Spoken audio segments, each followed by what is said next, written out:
Good morning. आज आमची सकाळची सुरुवात काहीशी अशी झाली आहे.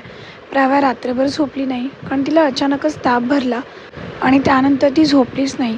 सकाळी 5 वाजता कुठे जाऊन ती झोपली आणि त्यानंतर मीही झोपले. माझी उठायची अजिबात इच्छा होत नव्हती, पण खूप काम पडलं होतं. रात्री सगळं घर आवरायचं बाकी होतं, म्हणून उठून आधी घर आवरायला घेतलं आणि घर आवरता आवरता थोड्या वेळातच प्राव्या उठली. ती उठली ते अचानक रडायलाच लागली. मे बी तिला तापामुळे त्रास होत असेल. तिला मी ब्रेकफास्ट बनवून परत झोपायचा प्रयत्न केला, पण ती झोपतच नव्हती. तिला तिच्या डॅडाला फोन करायचा होता.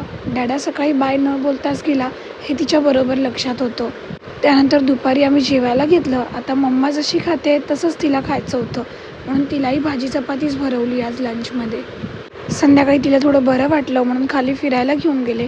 खाली गेल्यावर मॅडममध्ये एनर्जी आली आणि इकडे तिकडे पळापळ सुरू झाली.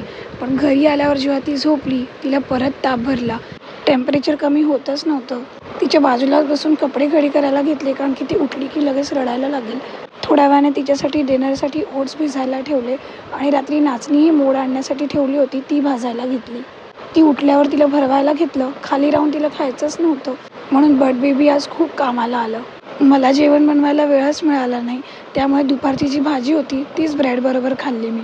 आय होप तुमचाही दिवस छान गेला असेल. पुन्हा भेटूच उद्याच्या व्लॉगमध्ये.